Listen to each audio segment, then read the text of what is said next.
May GCash ka, pero alam mo bang pwede kang magka-card at mag-withdraw sa ATM? Gamit lang ng ating cellphone ay pwede na tayong makakuha or makapag-order ng ating GCash card. Buksan lang po natin ang GCash app and siguraduhin po natin naka-fully verified po tayo. I-check lang po natin sa ating profile. Ayan, fully verified na po tayo and pwede na tayo mag-order ng ating GCash card. View all lang po natin and hanapin natin dito yung card. Scroll down, hanapin natin yung manage. And dito po sa manage, may nakalagay na profile, transaction, pera outlet, cards. Itong cards yung ating pipiliin. Dito naman po ay piliin lang natin yung order GCash card. Dito po makikita natin yung order card. Piliin lang po natin yan.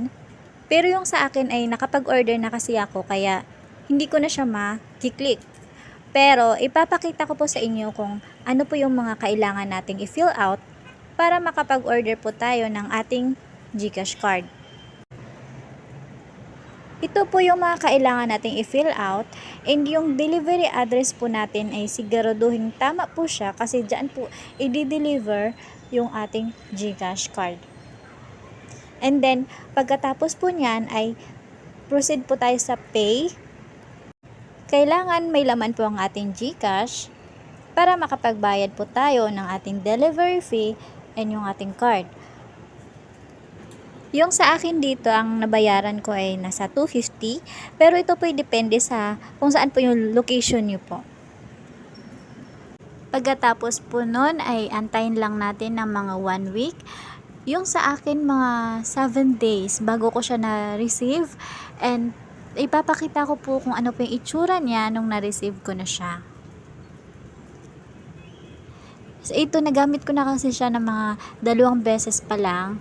Ayan, nabuksan ko na yan. Ito yung itsura niya pag once na dumating sa atin. Yung next nating gagawin dito, last step na to siya. Kailangan po nating i-link sa ating GCash app. Kaya buksan natin yung GCash app.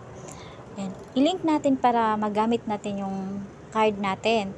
So, same lang din po, hanapin natin yung card. Scroll down lang po natin. Hanapin natin yung card doon po sa manage. And then, pag nahanap na po natin, click natin yung card and then dito po makikita natin yung Link My Card Plus. Ito yung pipiliin natin. Sa likod po ng ating card, makikita po natin yung virtual account number.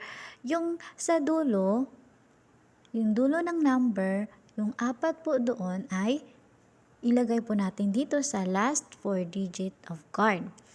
And yung virtual account number na 12 digit po, dito lang po natin ilagay. Secure your card. Huwag mo i-share ang card number. Iwan sa wallet ng basta-basta. Pag nawala ito, i-report agad sa GCash Help Center. Ngayon po, ipapakita ko naman po sa inyo kung legit ba talaga siya na magagamit natin sa mga ATM machine. Andito pala ako ngayon sa Security Bank. So ngayon po ay susubukan natin at ipakita ko po sa inyo na legit po nating magagamit itong GCash card sa mga ATM machine.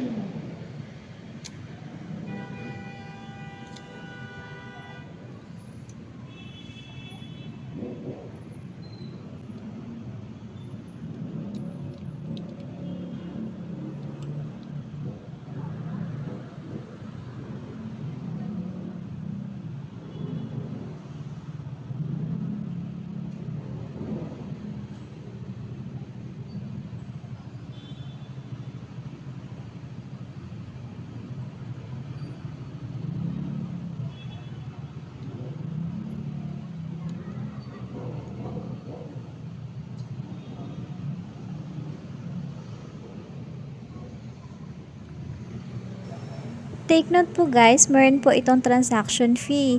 Kaya mas maganda po na meron pong extra yung ating GCash po. Yung GCash app. Yung sa akin naman po, nasa 2K plus yung laman ng aking GCash card. Kaya po, yung 2K, buo ko po siya nakukuha. So, yan lang po guys. Marami pong salamat po sa panonood.